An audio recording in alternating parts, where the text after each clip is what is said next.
લાખ ખેડૂતોનો અવાજ બનવાની કોશિશ કરી।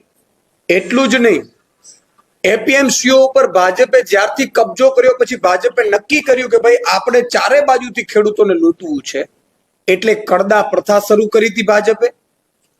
ભાજપની એપીએમસીઓ, ધારાસભ્યો ભાજપના, સાંસદ સભ્યો ભાજપના, મંત્રીઓ ભાજપના, મુખ્યમંત્રી ભાજપના, પ્રધાનમંત્રી ભાજપના, અને એટલે એ લોકોએ નક્કી કર્યું કે જેટલા ખેડૂતો આવે એનો કડદો કરી નાખવાનો અને એને લૂંટ ચલાવવાની।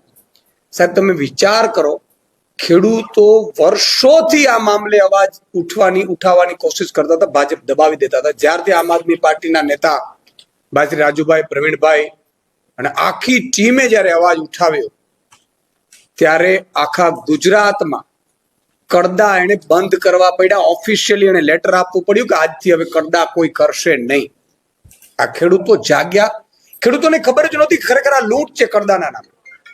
ત્યારે એમને ખબર પડી ને હળદરમાં જે રીતે સમગ્ર આમ આદમી પાર્ટીના નેતાઓ આવવાના હતા, એટલે ખેડૂતો એટલા પ્રેમાળ થઈ અને હળદરમાં ગામમાં પહોંચ્યા ત્યારે ભાજપે ષડયંત્ર રચ્યું અને કેટલી હદે ષડયંત્ર રચ્યું છે। અંગ્રેજો ટૂંકા પડે, જલિયાવાલા બાગમાં જે રીતે જનરલ ડાયરે ચારે બાજુ ઘેરીને ગોળીબાર કરી હતી, એ જ રીતે ભાજપે હળદર ગામમાં ખેડૂતોને અને હળદર ગામમાં રહેતા નાગરિકોને ઘેરીને ઘરે ઘરે જઈને માતા બેન દીકરીઓને પોલીસે લાઠીઓ મારી, લાઠીઓ વરસાવી, પત્રકારોને માર્યા। અને એટલું ઓછું હોય તેમ એમણે આમ આદમી પાર્ટીના નેતાઓ જે ખેડૂતોનો અવાજ બનતા હતા એના ઉપર ખોટા કેસો કર્યા, એટલી કલમો લગાડી, ખેડૂતોને પણ જેલમાં પૂર્યા અને 85 લોકોને જેલમાં પૂર્યા। અને આજે 109મા દિવસના જેલવાસ બાદ માનનીય અમારા પ્રવીણભાઈ રામ, રમેશભાઈ મેર, રાજુભાઈ કરપડા અને બીજા પણ વિપુલભાઈ અને સહિતના 7 જેટલા આગેવાન અને ખેડૂતો આજે છૂટા થયા છે। તમે વિચાર કરો, ભાજપે જે રીતે અત્યાચાર કર્યો, સમગ્ર ખેડૂત સમાજ, મજૂર સમાજ, શ્રમિક સમાજ નારાજ થઈ ગયો અને એમણે દિવાળી આ વખતે ઉજવી નથી, કારણ કે એમના જે મસીહાઓ હતા, જે એમના માટે લડતા હતા, એ દિવાળી છે એ જેલમાં કરી હતી। એટલે આ લોકોએ દીવડા કરી અને પ્રોત્સાહન આપ્યું હતું અને સાથે સાથે સમગ્ર નેતાગીરી જ્યારે જેલમાં હતી ત્યારે ખેડૂતોએ એ સમયે દિવાળી મનાવી નહોતી। આજે 54 લાખ ખેડૂતો દિવાળી જેવો માહોલ ખેડૂતોના ઘરે છે। મિત્રો, આટલી હદે ઓછું હોય તેમ જેલમાં પણ આમને પ્રતાડિત કરવામાં આવ્યા છે, આમને પરેશાન કરવામાં આવ્યા છે। એટલું નહીં, જ્યારે આજે છૂટવાના હતા, ખરેખર સામાન્ય રીતે બંધારણ એવું કહે છે કે બીડું અપાઈ ગયા પછી 15 થી 20 મિનિટની અંદર કોઈ પણ આરોપી હોય જેલવાસ દરમિયાન જે જેલ ભોગવતા હોય એને તરત 15 થી 20 મિનિટમાં છોડી દેવાના હોય। આ જ ભાજપના મુખ્યમંત્રી અને ગૃહમંત્રીના ઈશારે જેલરે જે કૃત્ય કર્યું છે આજે, એમણે 9:45 વાગે બીડું આપવા છતાં 2 વાગ્યા સુધી આ લોકોને છોડ્યા નહીં, બેસાડી રાખ્યા। શું કામ? તો કે હજી પણ એમને હેરાન કરવામાં આવે, પરેશાન કરવામાં આવે, જેલથી ડરાવવામાં આવે, જેથી કરીને કોઈ ખેડૂતોનો અવાજ ન બને। આ જેલથી નથી ડરવાના અમે, અને આ 54 લાખ ખેડૂતોનો અવાજ દબાવવાની ભાજપે કોશિશ કરી છે। આ લોકોને માત્ર જેલમાં નાખીને ભાજપે શું કર્યું છે કૃત્ય? કોઈ તીર નથી માર્યું। એમણે 54 લાખ ખેડૂતોને જે કડદા કરતા હતા, જે લૂંટ ચલાવતા હતા, એનો અવાજ દબાવવાની કોશિશ કરી કે અમે પ્રધાનમંત્રી સુધી અમારી સત્તા છે અને આ 5-25 યુવાનો એ કઈ રીતે અવાજ ઉઠાવી શકે અને ખેડૂતોને જાગૃત કરી શકે। એટલે ખેડૂતોનો અવાજ દબાવવાની ભાજપે કોશિશ કરી છે। આજે હું ન્યાયાલયનો આભાર માનું છું કે ત્યાં તો કમસે કમ ન્યાય મળી રહ્યું છે અત્યારે, અને એટલે આ સૌ લોકો આજે છૂટા થયા છે। પણ અહીંથી આંદોલન અટકવાના નથી। હવે ખેડૂતોના વિવિધ મુદ્દાઓ છે, બેફામ પણ થાંભલાઓ નાખવામાં આવી રહ્યા છે, ખાતર પૂરતું મળી નથી રહ્યું, જે રીતે ખેડૂતોને પવનચક્કીઓ એમના ખેતરોમાં નાખવામાં આવી રહ્યા છે, આ બધા મુદ્દાઓ ઉપર આગામી સમયમાં આમ આદમી પાર્ટી આંદોલન કરશે। આજે હું ભાઈ શ્રી રમેશભાઈ, ભાઈ શ્રી પ્રવીણભાઈ અને તમામ જે છૂટા થયા છે આજે જેલવાસ દરમિયાનથી, એમને આખા 54 લાખ ખેડૂતો વતીઓ એમનો આભાર માનું છું કે અવાજ બન્યા હતા અમારા ખેડૂત સમાજનું। ન માત્ર અમારા તમામ નેતાઓ હતા, રાજુભાઈ બોરખત્રીયા હતા, પિયુષભાઈ પરમાર હતા, સમગ્ર આખું નેતૃત્વ અમારું જે ખેડૂતોનો અવાજ બન્યો એ બધું સૌરાષ્ટ્રના નેતૃત્વને ભાજપે જેલમાં નાખી દીધો. ગુનો શું હતો? તો કે તમે ખેડૂતોનો અવાજ કેમ બનો છો. ચેતરભાઈ વસાવાને જેલમાં નાખી દીધા. ગુનો શું હતો? કે તમે આદિવાસીઓનો અવાજ કેમ બનો છો. પણ ગુજરાતની જનતાને ખેડૂતોને વિનંતી કરું છું કે આગામી તાલુકા જિલ્લા પંચાયતની ચૂંટણીઓ આવે છે. અમે જેલથી ડરવા નથી. 110 દિવસ રાખ્યા કદાચ બીજા કેસો કરશો, જેલમાં વયા જશું પાછા. પણ તમે ભૂલથી પણ ભાજપને મત ન આપતા. તમે ભાજપને મત આપ્યું આગે તાલુકા જિલ્લામાં એટલે એમણે શું કર્યું? કરદાતો કરતા હતા, તમારા ઉપર અત્યાચારો કર્યા, તમારા ઉપર ખોટા કેસો કર્યા. એટલું નહીં, તમારું અવાજ બનતા હતા નેતા ઉપર કેસો કર્યા. અને તમે જુઓ 200 મણ મગફળી ટેકાના ભાવે લેતી હતા ભાજપ. જ્યારે ગઈ ચૂંટણીઓમાં તાલુકા જિલ્લા નગરપાલિકાઓમાં ભાજપ જીત્યું એટલે એમણે 75 મણ કરી નાખ્યું હતું. પછી આમ આદમી પાર્ટી અલ્ટિમેટમ આપ્યું 125 મણ થયું.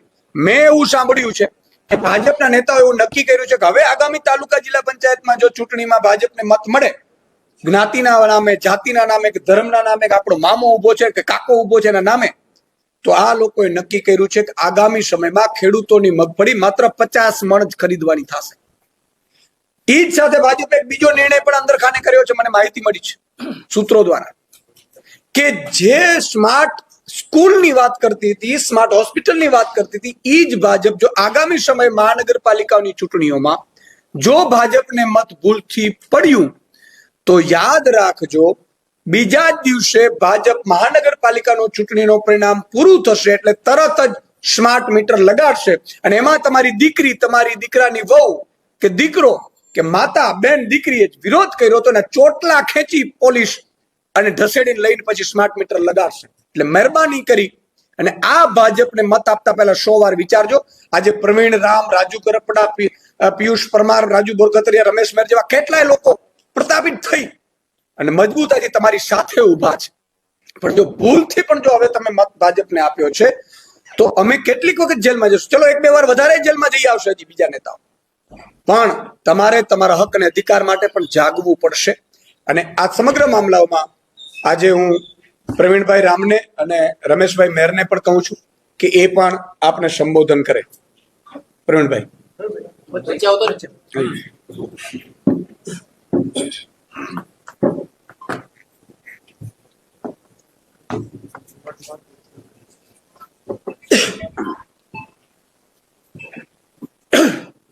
રેડી. તમામ પ્રેસ મિત્રોનો હું આભાર માનું છું અને સાથે સાથે ખેડૂતોની આ લડાઈ અને આ અમારો જેલવાસ જે છે એમની અંદર અમને તોડવા માટે, ખેડૂતોના અવાજને દબાવી દેવા માટે ભાજપની સરકારે અમને 108 દિવસ જેલમાં રાખ્યા. આજે 109મો દિવસ છે. ત્યારે અહીંયાથી હું સ્પષ્ટ સંદેશ ગુજરાતની જનતાને અને ખેડૂતોને આપવા માંગુ છું કે તમારા માટે 108 દિવસ જેલમાં રહીને આવ્યા છે, પરંતુ હવે ગુજરાતમાં અમે જેલની બહાર આવ્યા છે ત્યારે તમારા માટે અમે ગુજરાતમાં 108ની જેમ કામ કરશું. સાથે સાથે બીજેપીની સરકારે ખેડૂતોના અવાજને દબાવી દેવા માટે, ખેડૂતોના આંદોલનને તોડી પાડવા માટે, અમારા જેવા યુવાનોના મનોબળને તોડી પાડવા માટે, અમે તૂટી જઈએ, અમે હારી જઈએ, અમે ઘરે બેસી જઈએ, એટલા માટે અમારા ઉપર ષડયંત્ર કરી અને અમને જેલમાં નાખવામાં આવ્યા. અમારી સાથે કેટલા બધા નિર્દોષ ખેડૂતોને જેલમાં નાખવામાં આવ્યા. પણ આજે જેલની બહાર આવીને પ્રવીણ રામ સ્પષ્ટ સંદેશ આપે છે કે અમે અંદર જેલની અંદરથી તૂટીને નહીં, તૈયાર થઈને બહાર આવ્યા છીએ. અમે જેલમાંથી અંદરથી માય કાંગલા બનીને નહીં, મજબૂત બનીને બહાર આવ્યા છીએ. અમે જેલમાંથી હારીને નહીં, પણ ગુજરાતના ખેડૂતોને કંઈક આપીને બહાર આવ્યા છીએ. અમે અંદર જેલમાંથી કંઈક ગુમાવીને નહીં, પણ ગુજરાતના ખેડૂતોને કડદા મુદ્દે કંઈક પરિણામ આપીને બહાર આવ્યા છીએ. હું અહીંયાથી એને સ્પષ્ટ સંદેશ આપવા માંગુ છું કે અમે જેલમાંથી બહાર આવ્યા છીએ તો માર્કેટમાંથી ગુમ થવા માટે નહીં, પણ ગર્જના કરવા માટે બહાર આવ્યા છીએ. અમે જેલમાંથી શરણાગતિ સ્વીકારીને નહીં, પરંતુ શાયર બનીને બહાર આવ્યા છીએ. અને અમે જેલમાંથી સરેન્ડર થઈને નહીં, પણ ગીરનો ડાલામથો હાવજ બનીને બહાર આવ્યા છીએ. એટલે ભાજપને અહીંયાથી સ્પષ્ટ સંદેશ આપું છું કે ખેડૂતોની લડાઈ અટકવાની નથી. 108 દિવસની ભલે જેલ થઈ હોય, ભલે પીડાઓ સહન કરવી પડી, ભલે યાતનાઓ સહન કરવી પડી, મારા પરિવારથી દૂર રહ્યો, મારા ખેડૂતોથી દૂર રહ્યો, મારા નાનકડા દીકરાનો એક વર્ષનો જન્મદિવસ, એના પહેલા જન્મદિવસમાં પણ હું હાજર નથી રહી શક્યો. મારા જન્મદિવસમાં હું દૂર રહ્યો, પણ મારી લડાઈ અટકવાની નથી. ખેડૂતો માટેની લડાઈ ચાલુ રહેશે. આ શરીરમાં જ્યાં સુધી પ્રાણ છે ત્યાં સુધી મારી લડાઈ ચાલુ રહેશે. બીજેપીમાં જેટલી તાકાત હોય એટલી તાકાત અજમાવી જોઈએ. મારી લડાઈ ખેડૂતો માટે, ગુજરાતના યુવાનો માટે અને ગુજરાતની જનતા માટે ચાલુ રહેશે. મને દુઃખ છે કેટલા દિવસો માટે મારા ખેડૂત પરિવારના લોકો, મારા ગુજરાતના લોકોથી હું દૂર રહ્યો, એની સમસ્યાઓથી દૂર રહ્યો, એના પ્રશ્નોથી દૂર રહ્યો. એમના સારા નરસા પ્રસંગોમાં હું હાજરી ન આપી શક્યો, એના બદલ હું માફી ચાહું છું. સાથે સાથે હું ગુજરાતના તમામ ખેડૂતોનું, આમ આદમી પાર્ટીના તમામ કાર્યકર્તાઓ, તમામ નેતાઓ, માનનીય અરવિંદ કેજરીવાલજીનો, માનનીય સુદાનભાઈ, અમારું તમામ પ્રદેશ નેતૃત્વ, અમારા તમામ ધારાસભ્યો, તમામનો ખૂબ આભાર માનું છું કે એમણે આ સંકટ સમયે એનાથી બનતી પ્રયત્ન કરી અને ખૂબ પ્રયત્નો એમણે બહાર કાઢવા માટેના અને ખેડૂતો સાથે ઉભા રહેવાના કર્યા. એ બદલ હું તમામનો આભાર માનું છું. ખાસ મીડિયા મિત્રોનો પણ આભાર માનું છું. પણ આજે અહીંયા બહાર આવ્યો છું તો જે આંખમાં આંસુ છે એ દુઃખના આંસુ નથી. એ આગામી દિવસોમાં લડાઈ લડવાના સંકેત છે. અને આગામી દિવસોમાં મજબૂત લડાઈ લડીશું અને બતાવીશું કે અમે તમારાથી ડરવાના નથી, અમે તમારાથી હિંમત હારવાના નથી. અમારી લડાઈ ચાલુ રહેશે. આભાર.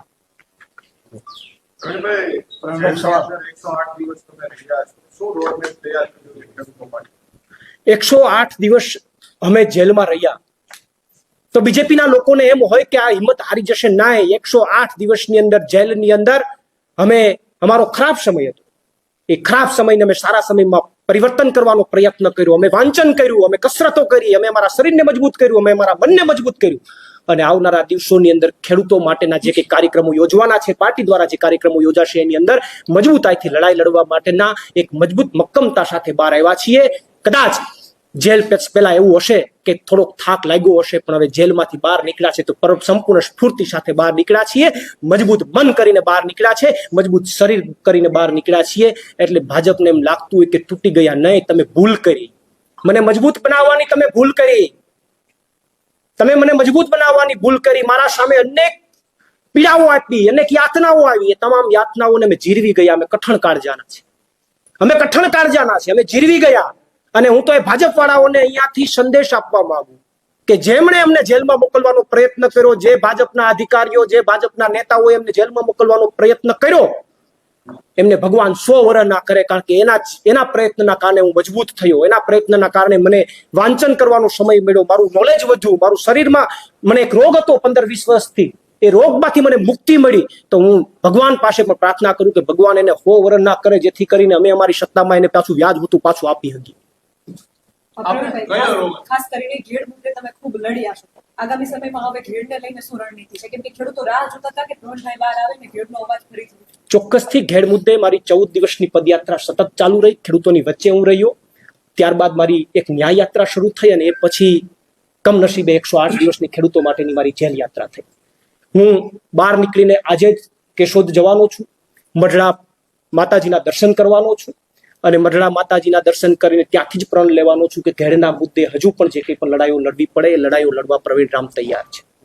આપ જે બોટાદમાં એકઠા થયા હતા તેને લઈને ઘણા પ્રશ્નો ઉભા થયા હતા કે મંજૂરી નહોતી લીધી અને બીજા પણ ઘણા પ્રશ્નો થયા હતા જેને કારણે આપને પકડવામાં આવ્યા હતા. એના વિશે શું કહેશો? બોટાદ જે હળદર ખાતે જે ઘટના બની, એ ઘટના 3 દિવસથી સતત પોલીસ અને ખેડૂતો વચ્ચે ઘર્ષણ ચાલતું હતું. પોલીસ કોઈ પણ કારણે લોકોને ભેગા થવા, ખેડૂતોને ભેગા દેવા માંગતી નહોતી. ખેડૂતો એમના મુદ્દાને લઈને લડતા હતા. બોટાદ હળદર ખાતે એક મોટું ષડયંત્ર થયું. એનું ષડયંત્રનું તમને પ્રમાણ આપું, અને એ પ્રમાણ એ છે કે જે ફરિયાદ થઈ, જે એફઆઈઆર થઈ, એમની અંદર 85 લોકો ઉપર એફઆઈઆર થઈ, પછી વધીને બીજા 15 લોકોને ઉમેરવામાં આવ્યા.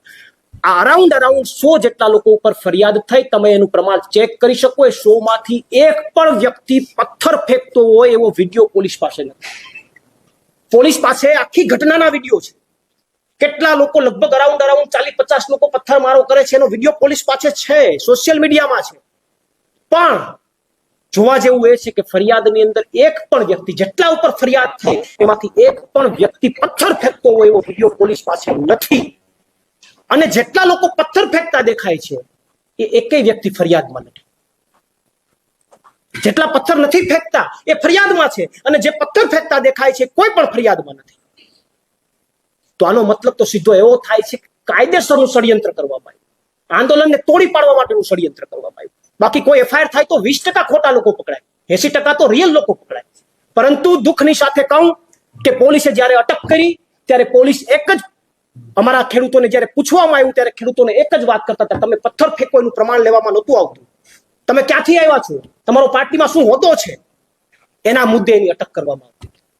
તો આખું એક મોટું બોટાદ હળદરનું ષડયંત્ર હતું, અને એ ષડયંત્રના ભાગરૂપે ખેડૂતોનો અવાજ દબાવી દેવાનો પ્રયત્ન થયો. પરંતુ આવનારા દિવસોમાં તાલુકા પંચાયત અને જિલ્લા પંચાયતમાં એનો જવાબ મળશે. પ્રવીણભાઈ, તમે જ્યાં રહ્યો છો ને બોટાદ જે છે એનું અંતર ખૂબ લાંબુ છે. તમને ક્યારે ખબર પડી કે આ રીતનું બોટાદમાં થઈ રહ્યું છે? તમે ક્યારે નીકળ્યા હતા એક્ઝેક્ટ, અને ક્યારે તમે ત્યાં પહોંચ્યા? અને બીજી વસ્તુ કે બીજા દિવસે અમે રિપોર્ટિંગ કર્યું હતું તો ત્યાંના સ્થાનિકના હળદર ગામના લોકોને અમે મળ્યા હતા. એમાં કેટલાય લોકો હીરા ઘસતા હતા, એમની કોઈ જમીન નથી, બેન અમારે તો આ સાથે કઈ લેવા દેવા જ નતું. એ લોકો સાથે લાઠીચાર્જ થયો છે, અન્યાય થયો છે. શિક્ષકો એવા હતા જે પેપર ચેક કરતા હતા, એમને ખબર જ નથી આંદોલન સાથે કઈ લેવા દેવા નતું, એના ઉપર લાઠીચાર્જ થયો છે. તો એક આમ આદમી પાર્ટીના નેતા તરીકે તો ઠીક, પરંતુ એક જાગૃત નાગરિક તરીકે એમની સાથે અન્યાય થયો છે, એનો શું જવાબ આપશો? હળદર મુકામે જે ઘટના બની અને જે વિડીયો, અમે તો પછી જેલમાં જતા રહ્યા હતા એટલે સોશિયલ મીડિયાના માધ્યમથી અમુક વિડીયો નથી જોઈ શક્યા, પણ જે અમે સાંભળ્યું કે ઘરમાં ઘૂસીને જે પોલીસે દમન કર્યું છે, લોકોને માર્યા છે, ઘણા બધા લોકોના હાથ ફ્રેક્ચર કરી નાખ્યા છે, એના શરીરમાં અનેક ફ્રેક્ચરો થયા, એવા લોકોને એમણે ફરિયાદમાં નથી લીધા, પોલીસ સ્ટેશનથી દૂર મોકલી દીધા. કેટલા બધા લોકોને ફ્રેક્ચર થઈ ગયા, ઘણા બધાની આંગળીઓ તૂટી ગઈ, આવા અનેક લોકો ઉપર પોલીસે ઘરમાં જઈને દમન કર્યું છે. અને આખી ઘટનાની અંદર જેટલા પણ મીડિયા મિત્રો ત્યાં હતા એ તમામને ખબર છે કે જ્યારે હળદરમાં સભા શરૂ થઈ ત્યારે અમે ત્યાંથી જાહેરાત કરી હતી કે આગામી પ્રોગ્રામની જાહેરાત કરી, અને અમે પ્રોગ્રામ પૂર્ણ કરવાની દિશાની અંદર હતા. પોલીસ જ્યારે પહેલી વાર આવી ત્યારે લોકો જે છે એ ઊભા થઈ જતા હતા, અને એ સ્થિતિની અંદર પોલીસ રિટર્ન થઈ.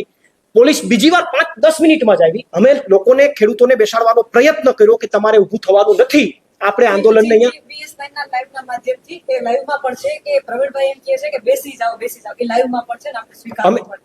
એમ છતાંય તમને શું લાગે છે પ્રથમ કાકડી ચાડો કોણ કર્યો છે? હા, એ જ અમે સતત લોકોને બેસાડવાનો પ્રયત્ન કર્યો. કોઈ જવાબદાર પોલીસ અધિકારી હોય એ નજીક આવે અને લોકો ઊભા થઈ જતા હોય તો કોઈ જવાબદાર પોલીસ અધિકારી અડધી કલાકનો સમય લે, તાત્કાલિક ત્રીજી વાર હેલ્મેટ પહેરી અને લાકડીઓ સાથે ટોળાની વચ્ચે ન આવી જાય. શું કામ આવ્યા? એ પોલીસ અધિકારી પાસે કોણ જવાબ માંગશે? એની જવાબ લોકો, એમને ખબર છે કે ઊભા થઈ જાય છે, તો 5 મિનિટ 15 મિનિટમાં 3 વાર આવ્યા. આવું શું કામ? અને એમની અંદર ભાજપના અમુક લોકો પણ અંદર આઈડેન્ટિફાઈ થયા.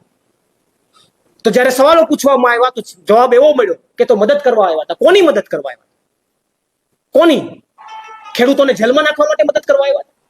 તો આખું એક ષડયંત્ર હતું, અને તમામ લોકોએ, જેટલા લોકોએ જોયું છે એમની મોટા ભાગે ખેડૂતોનું દમન થયું છે, ગામના લોકોને ઘરમાં ઘૂસીને જે માર્યા છે એ ખૂબ જ દયનીય છે.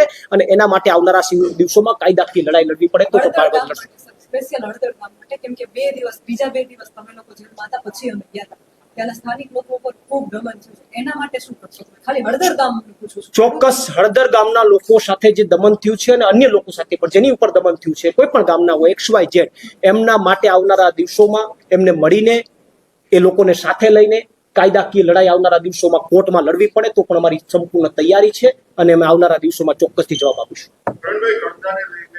સરકારે પરિપત્ર પણ એપીએમસીને આપ્યો છે જે આંદોલનને કડદા મુદ્દે જે પરિપત્ર થયો એ હું એવું માનું છું કે આ આમ આદમી પાર્ટીની જે લડાઈ હતી એની એક બહુ મોટી જીત છે. એ પછી ખેડૂતોનું જે માગણી હતી એના મુદ્દે 1-2 મુદ્દે સરકારે ક્યાંક ને ક્યાંક નમતું જોખવું પડ્યું. એ સ્પષ્ટ બતાવે છે કે આમ આદમી પાર્ટીના નેતાઓ, આમ આદમી પાર્ટીના લોકોએ જે આંદોલન કર્યું એની ક્યાંક ને ક્યાંક એના ઉપર અસર થઈ છે. ત્યારે હું એ ખેડૂતોએ જે લડાઈ લડી અને એમની અંદર કડદા મુદ્દે જે લેખિતમાં આપવામાં આવ્યું એ મુદ્દે હું ખેડૂતોનો આભાર માનું છું કે તમારી જીત થઈ છે, પણ માત્ર કાગળ ઉપર આવવાથી કંઈ થતું નથી, એનું અમલીકરણ થવું જરૂરી છે. ઘણા બધા વેપારીઓ હજુ પણ ખેડૂતોને શોષણ કરે છે, માત્ર કાગળ ઉપરથી એ લોકો એનું પાલન કરતા નથી. એટલે અમારું એવું માનવું છે કે એમની અંદર એનું સ્પષ્ટ અમલીકરણ થવું જોઈએ. શું પ્રવીણભાઈ અત્યારે ખેડૂતોનો ચહેરો બની ગયા છે, ખેડૂતોનો અવાજ બની ગયા છે? શું પ્રવીણભાઈ 2027માં લડશે, અને લડશે તો કઈ સીટ ઉપરથી લડશે? 2027 ની વિધાનસભાની ચૂંટણીઓ આવશે ત્યારે ચોક્કસથી પાર્ટી જે આદેશ કરશે અને મારા ગુજરાતના ખેડૂતો અને ગુજરાતની જનતા જે આદેશ કરશે એને શિરોમાન્ય રાખી અને મારે જે કંઈ કરવું પડશે કરીશ. આમની સામે કદાચ લડાઈ લડી વિધાનસભામાં ઉતરી અને લડાઈ લડવી પડે તો પણ મારી પ્રવીણ રામની સંપૂર્ણ તૈયારી છે. કારણ કે સત્તાના જોરે જે દમન કરી રહ્યા છે, દમનને અટકાવવા માટે અમારે કોઈ પણ એંગલથી લડવું પડે એ એંગલથી અમે લડવા તૈયાર છીએ. પ્રવીણભાઈ, એક છેલ્લો સવાલ. ત્યાંથી તમે અને રાજુભાઈ નીકળ્યા હતા તો ખેડૂતોએ તમને ત્યાંથી કાઢ્યા હતા કે તમે તમારી રીતે સ્વતંત્ર નીકળ્યા? આખી ઘટના જ્યારે બની અને આખી ઘટના બન્યા બાદ તાત્કાલિક ખેડૂતોએ અમને ગાડી પાછળ બેસાડી અને અમને ત્યાં ગામથી દૂર કર્યા.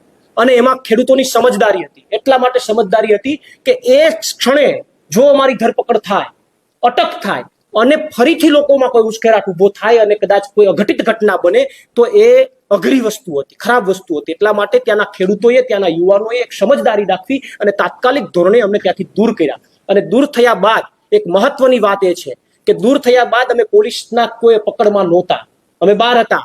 છતાં પણ અમારા ગુજરાતના ખેડૂતોને જ્યારે જેલમાં નાખવામાં આવ્યા તો અમે સામે ચાલી અને પોલીસની સામે સરેન્ડર કરી દીધું કે અમારા ગુજરાતના ખેડૂતો જો દિવાળી જેલમાં ઉજવતા હોય તો અમે દિવાળી જેલમાં ઉજવશું. વાત રહી બીજી, આખી જેલની યાત્રા દરમિયાન 108 દિવસ ભાવનગર નાખવામાં આવ્યા, ત્યાંથી રાજકોટ નાખવામાં આવ્યા. રાજકોટ એવું કહેવાય છે કે તમામ જેલનો બાપ છે, સૌથી સ્ટ્રિક્ટ જેલ. ત્યાં નાખવામાં આવ્યા. અમને કોઈ ફેર ન પડ્યો. પણ અમે 108 દિવસ જેલની અંદર પણ ત્યાં ટિફિન સેવા પણ હતી. તમને ઘરના ટિફિન પણ મળી શકે એવી સેવા હતી. પણ અમે કાયમી માટે અમારા ખેડૂતો જેટલા હતા એની સાથે બેસી અને જેલનું જ ખાધું, જેવું આવતું હતું એવું અમે જેલનું જ ખાધું અને ખેડૂતોની સાથે રહ્યા.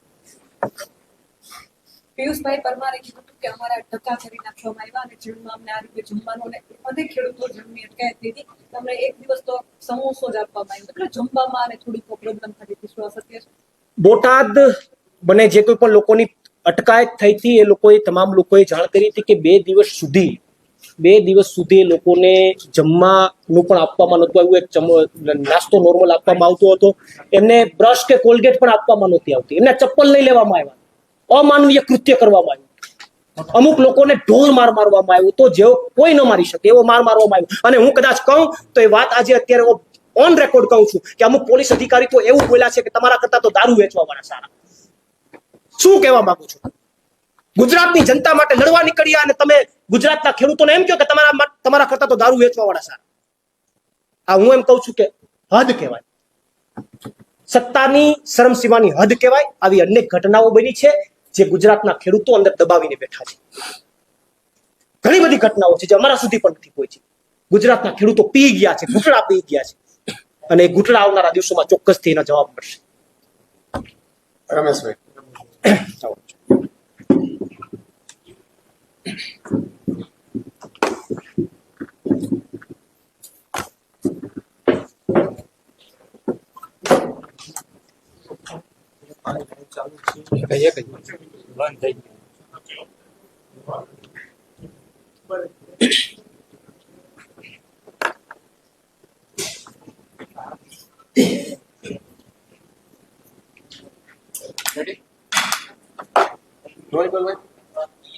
ઓકે, સર્વે મીડિયા કર્મીનો દરેકનો પહેલા તો પ્રેસ માત્રામાં સ્વાગત છે.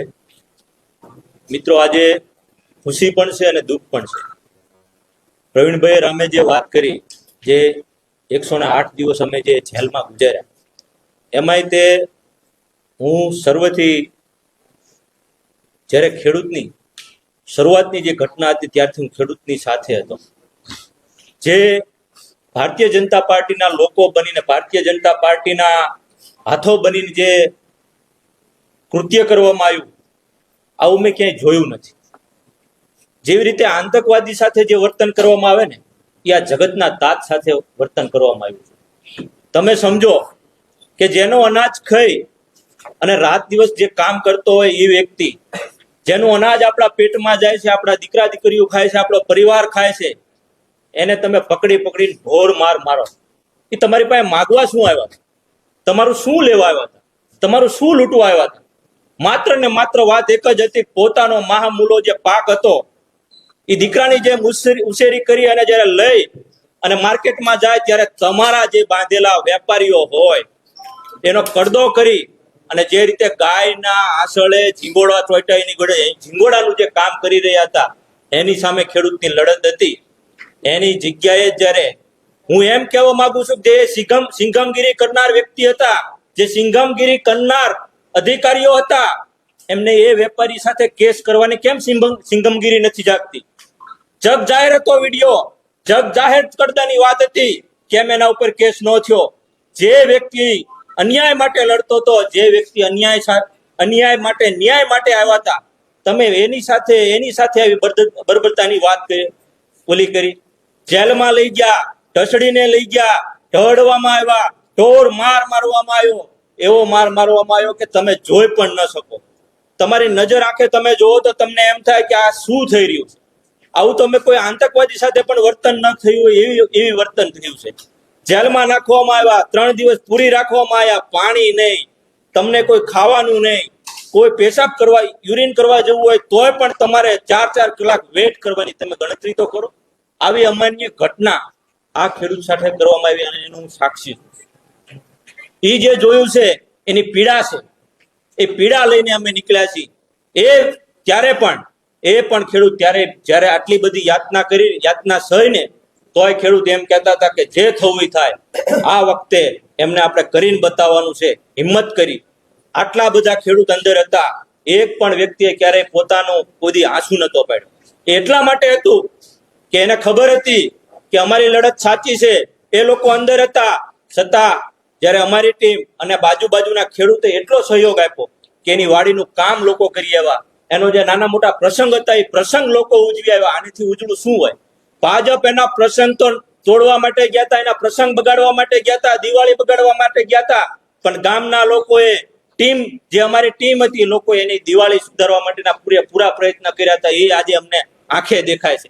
અને એ ખેડૂતો અમારી પાસે વેદના લઈને એ જે અમારી પાસે હૈયાવરાળું કરતા હતા કે સાહેબ ભલે અમે અંદર છીએ પણ બારે અત્યારે લોકોનો જે અમને સાથ અને સહકાર મળી રહ્યો છે, આવો અમે જિંદગીમાં ક્યાંય જોયો નથી. આજે ખેડૂતની એકતા અને ટીમનો જે કામ છે એ બદલ ટીમનો પણ ખૂબ ખૂબ આભાર. મને દુઃખ એ બાબતનું છે કે ઘણા ખેડૂત એવા હતા કે જેનો 75 વર્ષની ઉંમર હતી, બ્લડ કેન્સર હતું, દવાની જરૂર હતી, પણ આ જે સિંઘમ હતા, જે સિંઘમગીરી કરતા હતા, જેને મોટાની સિંઘમગીરી કરી અને મોટા મેડલ લેવાની જેને તડપડાટ હતી, એ લોકોને દવા પણ આપતા નતા. કેન્સર હતું, દાદા રોતા હતા કે મરવો હોય તો મરી જા, બાકી તને દવા નહીં મળે. આવી પરિસ્થિતિ અમે જોઈ છે. એક ખેડૂત એવા હતા કે જેના દીકરા દીકરીના લગ્ન લેવાઈ ગયા હતા, એનું કરિયાણું લેવા માટે ત્યાં આવ્યા હતા, એને પૂરા એના લગ્ન, દીકરા દીકરીના લગ્ન અટકી ગયા. બાપ અને દીકરી બે ફોનમાં રોતા હતા. એ પીડા અમે જોઈ છે. એક ખેડૂત એવા હતા કે જેના દીકરા દીકરીને એને દિવાળી ઉપર વેકેશન જ્યારે આવે ત્યારે એની ફી ભરવાની હતી. જો ફી ન ભરે તો એનો કોલેજ કાળ પૂરો થાય એવો હતો. એ પણ અમે વેદના જોઈ છે. એ પણ વ્યક્તિના અમે જોયા છે કે જેની ઘરવાળી, જેનો પરિવાર, એની ઘરવાળી પ્રેગ્નેન્ટ હતી, ભાઈ અંદર હતો, એકને એક કામ કરતો હતો. એની પ્રેગ્નેન્ટ જે બેન હતા એ રાતે પાણી વાળી અને ભાઈનું કામ કરતા હતા. આનેથી કમનસીબી શું હોય તમે સમજો? આનેથી કરુણતા શું હોય? આ કઈ રીતે સરકાર કઈ રીતે કરવા માંગે છે? સરકાર શું કરવા માંગે છે? એની પાસે આ પણ યાતના, આવડી મોટી યાતના જો તમે પ્રેગ્નેન્ટ જે બેન હોય એના ઉપર પાસે તમે કામ કરાવવા માંગતા હોય, એનાથી વધારે શું હોય? મિત્રો, ઘણા ખેડૂત એવા હતા, આગેવાનોમાં પણ એવા હતા કે જેના ઘરે મોટું દવાખાનું હતું, કેન્સરથી પીડિત હતા. જ્યાં સુધી અમે ન જઈએ ત્યાં સુધી દવાની સારવાર પણ કરે એવું નતું. છતાં પણ પરિવારે પણ, દરેક ખેડૂતના પરિવાર પણ મજબૂત થયા. લોકો અને જે ટીમે પણ એમને સાથ સહકાર આપ્યો એ બદલ આમ આદમી પાર્ટી, અમારા અરવિંદ કેજરીવાલ, સુદાનભાઈ અને અમારી સમગ્ર ટીમ, અને ખાસ કરીને તો જે અમે અંદર હતા એ લોકોએ જે સાથ અને સહકાર અને એકબીજાને હૂંફ આપી છે ને, ભાઈ આવી હૂંફ ક્યાંય ન મળે. તમે 5 જણા જેલમાં હોય ને તો ત્રીજા દિવસે બાજી પડો, ત્રીજા દિવસે તમે વાતમાં વાત આવી જાય. પણ અમે જેટલા અંદર હતા ને એમાં આજે ખુશ છે. જેટલા ખુશ હતા એ એકબીજાને મજબૂત બનીને કામ કર્યું છે. અમે આજે અહીંથી જાહેરાત કરીએ છીએ કે અમે જે રીતે પ્રવીણભાઈ રામે કીધું એક પણ ખેડૂત અંદર જઈ અને ક્યાંય હતાશ નથી થયો, ક્યાંક ને ક્યાંક મજબૂત થઈને આવ્યો છે. આવનારા સમયમાં મજબૂતાઈથી અમે આ ભ્રષ્ટાચારી સરકાર અને જે સિંઘમગીરી કરતા હતા ને એને સિંઘમગીરી બતાવવાની પણ અમારી પૂરેપૂરી તૈયારી છે. એના માટે અમારે જે પણ કરવાનું થશે અમે આવનારા સમયમાં કરશું. બેને હમણાં વાત કરી હળદરની, હળદરમાં જે એ લોકોએ જે કાર્ય કર્યું હતું ને, આવું પહેલા જે હતા ને, જે લૂંટારૂ આવતા હતા, જે લૂંટારૂ જે કામ કરતા હતા, ગામ આખા ફરતો ઘેરો ગાલે, અને ગામમાં જેમ ગોળીબાર કરે અને ઘરમાં જઈ અને બેન દીકરીઓ સામે એના વડીલ હોય ને એના અપશબ્દ બોલ્યાતા, એને ન કહેવાના શબ્દ બોલ્યાતા. એ શબ્દ હું તમને મીડિયા સામે પણ કહી નથી શકતો, કારણ કે એવા અપશબ્દ બોલ્યાતા. અને ઢોર મારવામાં આવ્યા જે વડીલ હતા, ઘરે કઈ નતું, ચા બનાવતા હતા એને પકડીને મારવામાં આવ્યા. કોઈ શિક્ષક હતા, પેપર ઓલું કરતા એને મારવામાં આવ્યો. વિદ્યાર્થી પરીક્ષા દઈને આવતો હતો એને પૂરવામાં આવ્યો. હીરા ઘસીને આવતો હતો એને પૂરવામાં આવ્યો. કોઈ અહીંયા દવા લેવા આવ્યો તો એને પૂરવામાં આવ્યો. કોઈ બિયારણ લેવા આવ્યો તો એને પૂરવામાં આવ્યો. શું છે આ બધું? ક્યાં સુધી આવું? હવે જનતા જાગી છે. તમારી જે કઈ આ ઘટના છે, આવનારા સમયમાં એનો જનતા જવાબ આપશે.